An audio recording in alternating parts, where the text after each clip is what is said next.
Today on Food Bra, we're going to be making goulash. All right, welcome to Food Bra, where your meals should be easy and cheap and lazy to make. Let's talk about what we're going to make today. Goulash. Sounds kind of cool and foreign and everything. So a little background, goulash is a Hungarian dish, all right? And what I'm going to show you is the American version of goulash, which is basically just hamburger and macaroni with like a pasta sauce. And it's not real goulash. We put a little bit of paprika in there, and then all of a sudden we're all Hungarian, but that's not the case. Anyway, this is a good Midwestern dish. Keeps you warm and toasty. It warms you up for the winter because it has green pepper and onion in it, and it's real hearty with that tomatoes. So, kind of like a chili, I guess, right? But anyways, what are we gonna need? Well, the first thing, you're gonna need about a pound of beef. Let's get that rocking and rolling. And check out how lazy I am, guys. So, what's this?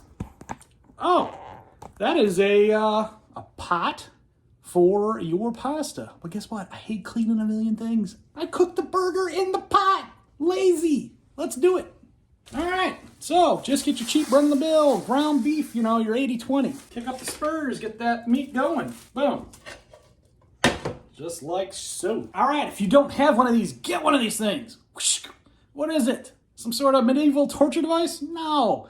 It's to grind up your burger. Because yeah, you can use a spatula and do all day. Well, this multiplies that times like, how many fins you got? You got your 1 fin and 2.5. So it's 2.5 times more efficient? Yeah, whatever. Look at that. Oh, baby. Nice and breaking it up. So super simple. All right. And what did I say about meat? Meat, you always season, right? So let's get some salt and we'll get some pepper going. I don't measure, I just do it. Since this is going to be kind of an oniony dish, let's put a bit of onion powder in there, huh? Again, I ain't measuring, just throwing some in there.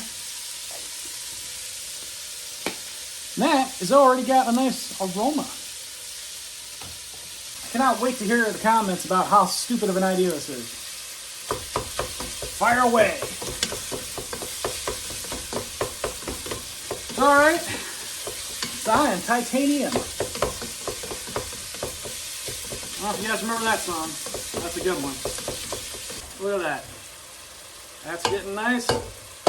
Get that sucker nice and browned. All right, here's another thing. Since this is 80-20, we got a lot of fat in there. So how do I get the fat out? I'll show you. Just like the old high school days, damping the pizza. I'm just gonna throw in nice little paper towel here.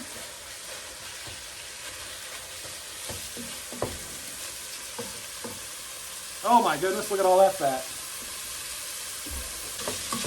Get our meat nice and brown. Alright, once the meat's nice and brown, I'm going to transfer it to a bowl. Now this seems kind of stupid. I could have done the noodles first, but I got excited. And I'm going to use the bowl anyway to eat out of. So, less dishes, less complaining. All right, got all the burger out of there. Now, I'm gonna need to fry up a couple, the exact 2 cups of elbow macaroni. Throw that in there. Let's get some water in there first, right? All right, just enough to cover it, about 1 inch or so. It's already got oil in there. Maybe it'll flavor the noodles, who knows? I throw some salt in there because I think salt does actually flavor the noodles a little bit. So let's get that up to a boil. Or the Southern says, boil. Alright, we don't need a super rapid boil, just a slow boil. We need this about 10 minutes or so. 10, 12 minutes. The nice thing too is using this again, getting all the grease off the thing with the hot water. It'll be easier to clean. Billie Jean. All right, that's tasting good. You want that just a little bit al dente because it's going to be a sauce soaker. So, you know, you don't want it to be too wet because it won't soak up any of the sauce. All right, now we need to drain the pasta. Now, I'm just using a regular colander. A lot of people are like, oh, just put the thing in the pot and then do it. I don't know about that trend. I'd like doing it the old way. And plus, we need an A and B mix here, so whoop. Just throw her in. Boom. As long as you got a clean sink, you got a place to drain and strain. All right, let's go back to our A game, or our B game, whatever game this is. Dump our meat back in the pot. That's kind of greasy. Let's wipe that down a little bit. Kind of gross. All right, so we're gonna do all lazy, lazy, lazy. What are some of the big components in this dish? Well, you've got diced tomatoes. And what I got to save and cut another corner are diced tomatoes with onion, celery, and green bell pepper. So I don't have to buy a green bell pepper and chop it up. Just bloop, pop that right in that good old thing. What's next? Good old tomato paste. Tomato paste is almost always used for chilies, stews, anything you want to thicken it up and make it hearty and kind of tomatoey. Well, that's where tomato paste comes in. That saves the day. Let's throw a little of that in there. We can mix it up a little bit. Start getting that mixture going. And let's get our heat back on. Medium heat. Already smells fantastic. Plain suit again. Boom. This is kind of a secret ingredient. A little bit of Rotel. Why? Because, well, again, you got the diced tomatoes, but you also got some green chilies in there to give it a little And pop your Rotel right in there. Motel, Rotel. Oh my God, does that smell fantastic already. Let that simmer a little bit. All right, back to Spice World. Spice World. Garlic. All right. We're gonna need 3 cloves, which is right on the thing. Where's it at? 1 tablespoon equals 1 clove. So let's do 3 heavy spoonfuls of garlic. Because who does not love garlic? Everybody except for the dog. Doggies can't have it. It's poisonous. All right, here's another one of my lazy ingredients right here from this little guy called Lighthouse. They have everything freeze-dried, and this is red onion freeze-dried. Now, could have I just bought a small onion and did this? Yeah, but this is lazy cooking. I'm trying to show you how to do it on the lazy, not necessarily the cheap, and not necessarily the cheap, or, I don't know, it still tastes good. So, let's see, I'm going to do, 1 tablespoon, or teaspoon, 2, 3, yeah, let's do about 3, 4. Love this stuff. Now, the only thing I am making dish-wise is you can see all these spoons, but we're not going to cross-contaminate out of laziness, guys, because getting poisoned is no bueno.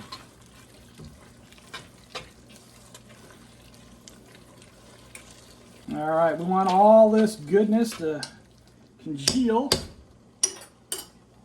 All right, you want to impress all your friends?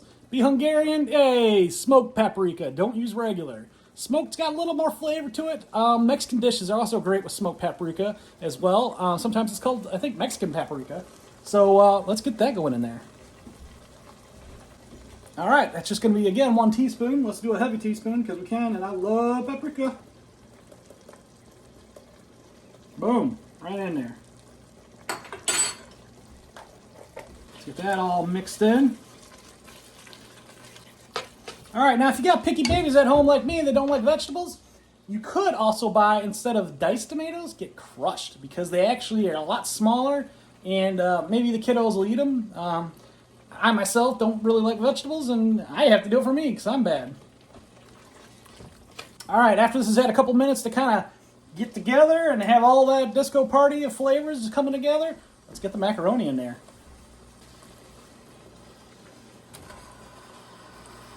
We'll go back to our first tool to mix it. And you can spin it, kind of like a washing machine agitator. Look at that. Meow, meow, meow.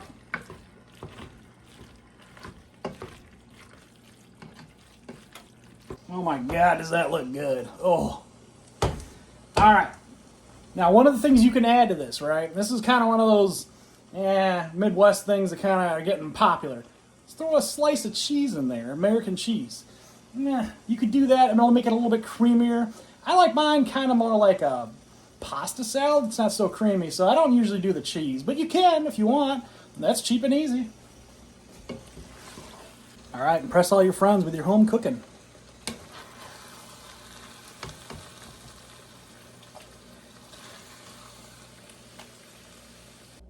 Look at that steaming. Oh, that's so good. Let's see how she eats, guys.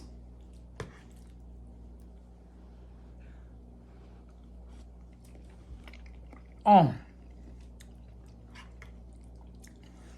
First thing you hit is the garlic and the green pepper and the onion.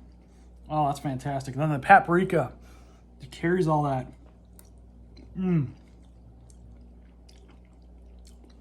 I like to put a lot of black pepper on mine because I like it peppery. Sometimes I put a lot of salt on it too when I warm it up the next day. And by the way, this is a dish that making large portions, freeze it, okay guys? Freeze alert, whoop, whoop. This stuff freezes and warms up awesome. It's one of those things you can stock up the freezer on. So I would definitely do that. It's cheap and easy to make. You can make this meal for $9, if that. It's super, super cheap. I don't know by the way of that. All right, guys. That's it for the goulash. Stay tuned for more recipes to come on Food Bruh.